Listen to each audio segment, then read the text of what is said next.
Hello and welcome. My name is Tor Blustad and I'm the game director for Hitman Absolution. Hi everyone, I'm Katja Neverdam and I'm the gameplay director on Hitman Absolution. We are very excited and proud to finally share with our longtime fans and everybody else out there what we've been working on very passionately for quite some time now. Indeed, I mean, Agent 47 literally was the start for IO Interactive, and it's by far our largest undertaking to date, building Hitman Absolution.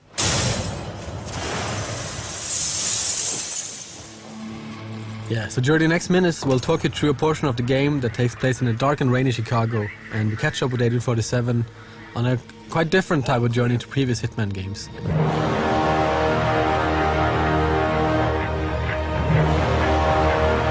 There's a citywide manhunt for him and he's been tracked down to this derelict library. We're showing part of a level which is called Run for Your Life, and it sees Hitman pitted against the Chicago PD. They're hunting him for a reason we cannot get into, but he will have to deal with that situation. Glacier 2 allowed us to build a render also from scratch to fit with the art direction of Absolution, which is a more kind of a dense style. What we see in this playthrough is kind of a noir part of the game, which is following the story.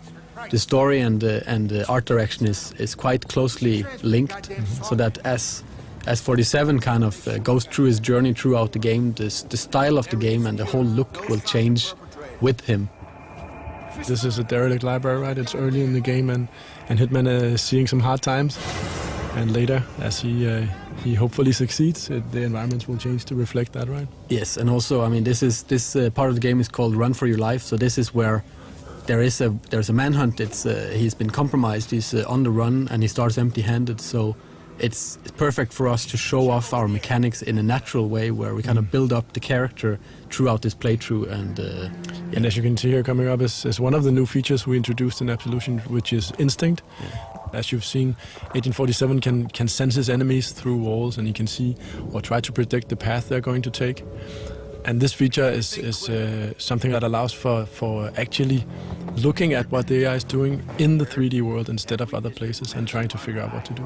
But also it was also a feature that got added when the AI got so complex and hard to handle for us and the team. We needed some tools for ourselves to actually make sure that we could play the game.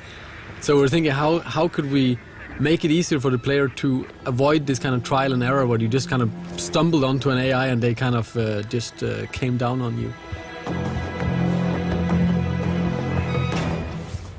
Instinct is also an economy, right? So it fuels a lot of the abilities that Agent 47 has at its disposal.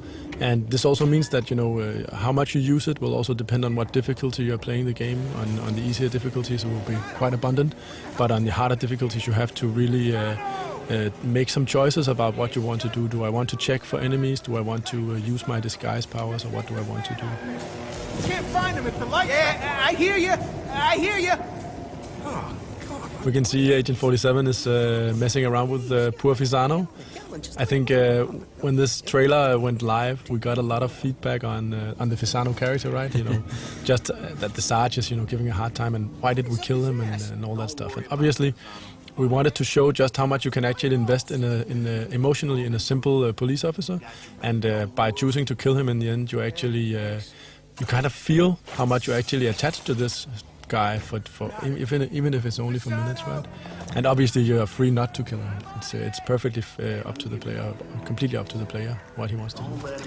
Yeah, I mean we are kind of showing off one kind of version of a Hitman in our playthrough, but it's all up to the player when they eventually get their hands on this by themselves to choose which kind of Hitman they want to be here and how they want to play out. If they want to kill the Sarge because they think he's an asshole, that's perfectly fine. It might be a little difficult to get to him because he's kind of surrounded by cops, but it is possible. And if you want a little kind of poetic justice in your playthrough, oh, knowing our players, I think quite a few will.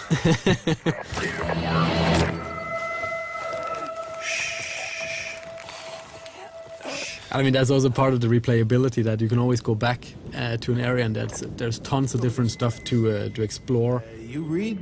No, I can't say I do. Good. Waste your time. I also think it's interesting, right, that you have on one hand you have this kind of calm and collected Hitman or Agent 47 that will choose his battles and foreseeably avoid as much as possible, being quite emotionless. But on the other hand, you have the player who really wants to invest himself in the world, right? Killing the Sarge is not super professional, but it feels damn good. So what do we want to choose?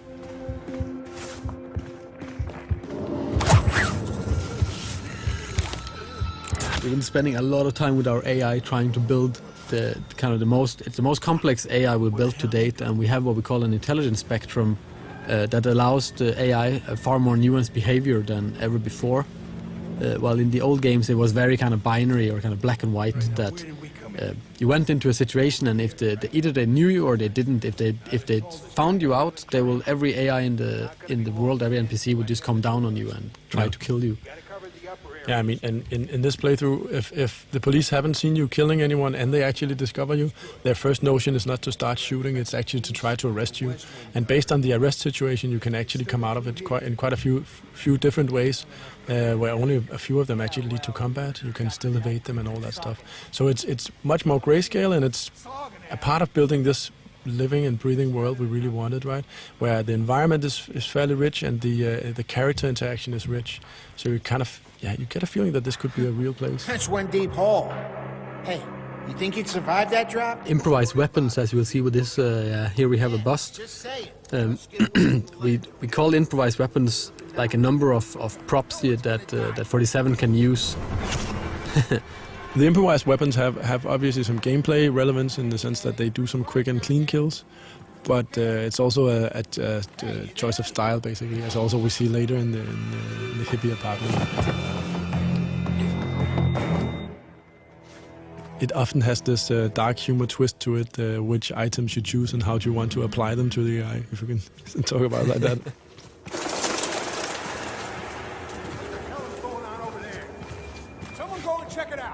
Got it, we're on it. We just saw 1847 scan the area with his instinct, and it actually also allowed him to see some of the environment objects that he can interact with. So it's also, besides from showing you what the AI is doing, it can also help give you some hints as to, is there a ledge I can climb, or is there an object I can interact with? Ah, Sergeant Meyer. See, you still can't sniff a fart out of your own ass. So the Sorganash boys are coming in for the briefing. Yeah, we needed a lot of cops in this library, and it was we needed to kind of pour more and more in as the player goes through, so the stakes gets higher towards the exit here with the red light in the far distance. That's also part of how the AI will handle combat. If you choose that path, it can actually spawn in better and better equipped enemies to confront you. Oh, yeah. So you should be careful about what path you take. Yeah, I mean, if you start a big fight in here, you will risk that SWATs are kind of spawned into this area as well, which will make it quite a lot difficult. Come on, fucker, work! So here we finally got our hands on a gun, and we really wanted to show off a little bit of combat. But this is just one way of kind of ending this part of the level. Sure you pussies ain't... What's not maybe super apparent here is that this is just one path, right? You can actually you can take other paths, and you can also, but just from this point, actually both do stealth and action, right? But as we also mentioned, we really wanted to emphasize the Fisano story, and in this case, that means an unhappy ending for him. Yeah. But it's also good for drama. Not so good for him, though. No. And as you can see, hopefully that the whole action part of Absolution, shooting weapons and all that stuff is something we gave an upgrade, a literal upgrade from the previous games, right? We have a cover system, aiming and shooting feels snappy and responsive. So that part is not, it doesn't feel like the game abandons you, it more feels like it's a natural part of the game. And again, you're free to duck in and out of combat as you choose. Yeah, I mean, if you retreat from combat, then they will eventually stand down and maybe not into talking about their daily lives anymore, but at least into something more forgiving.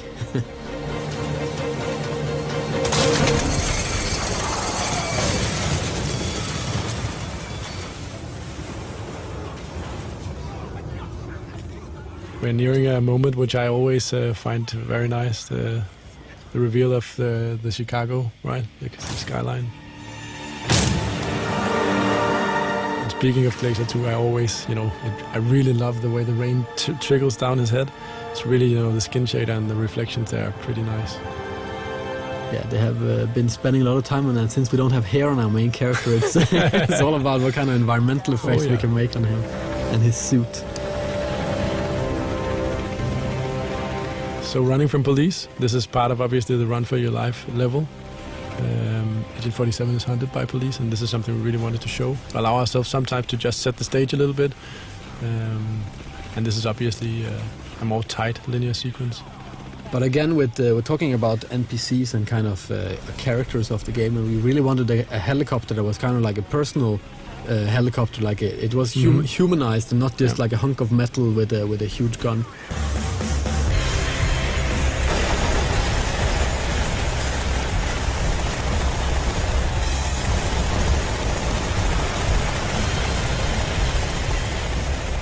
And also this pigeon coop is good for showing off some destructible props and other things. Destructible pigeons? Yes. That was something that came from the team. Oh yeah. I really didn't see that coming, but in the end it was a discussion of how many pigeons to be killed, if it was 4 or 2 or 6.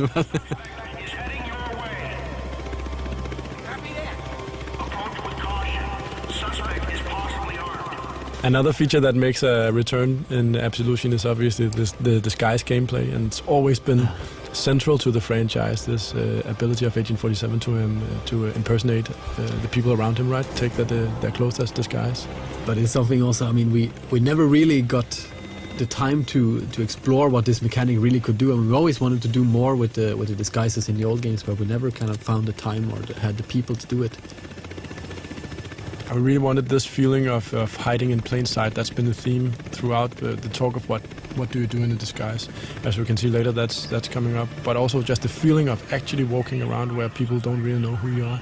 It's quite powerful. It's an experience that is very close to the Hitman games. And as we can see, Hitman is slowly approaching the hippie apartment. And I think that's very interesting in terms of how do we build a new AI, what is it, what do we mean when we talk about doing new stuff. And in this case it introduces the concept of a trespassing zone. So the apartment here is actually a zone, and most people are actually allowed in there. The hippies are kind of very friendly, but if there's one thing they really don't like, it's obviously cops, as it says on the poster. So coming here disguised as a police officer is maybe not the best idea, and that's why also Agent 47 will have to duck and weave a little bit in here. They're so busted, man! Ugh, fucking pigs! Bro, dude, calm down. Maybe they just want to chill, you know? They don't want to. Yeah, this is also, I mean, this is from a topical point of view. We really wanted a lot of diversity in the game, and also being able to mix it up. So we have this very serious playthrough so far, and then adding this kind of very ridiculous setting of the hippies kind of flushing pot out the toilet. Come on, flush it!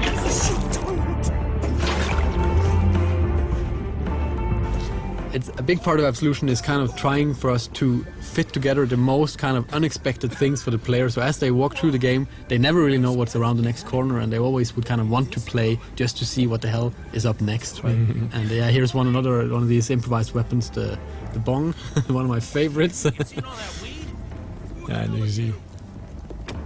Yeah, they're cool. You notice we have a small challenge also going off there, killing someone with a bong.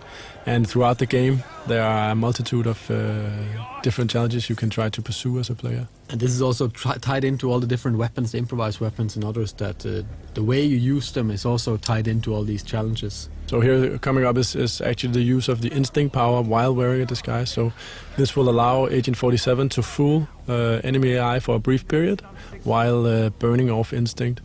And yeah, one of the new things you can do in Absolution. Yeah, probably got called down. You going down? Wow. Characters is in general very important for us to have kind of pretty unique and interesting characters for the players to meet throughout the game. This guy is actually he's living here in Copenhagen. He's called Ola, I think. He's a musician, and we've face scanned I don't know how many 100 people for the game in general, and kind of mixed and matched them up. No, we haven't got any reports. No eyewitnesses. For the ending of this playthrough, we really wanted kind of a big ending, and we made this lobby area that really it kind of cries out for a big shootout. But instead of doing that, we kind of wanted to show off another one of the disguise mechanics, which we call hiding in plain sight. Which in this, in the case of the police officers, it's using these kind of donuts that are kind of placed around the level. I mean, and throughout the game, you'll have to learn or figure out which disguise fits with which environment interactions, and this is a good example of it. Also, just saying that it's still very much a stealth or outsmarting game, so most people will not choose necessarily to shoot people as their first choice. But I mean, for those that really want a big fight, I mean, they can always just bring out some guns and try. We're coming to the end, which also features another very, very big thing for us, which has always been a part of the Hitman games as well, which is the crowd system. And it's safe to say that this time around it's also seen quite a development, something you can look forward to. Yeah, this is just a little tease. Yeah, definitely. So, but thanks a lot for watching and taking these 17 minutes with us. And thank you for all your good comments and all the nice feedback we've been getting so far.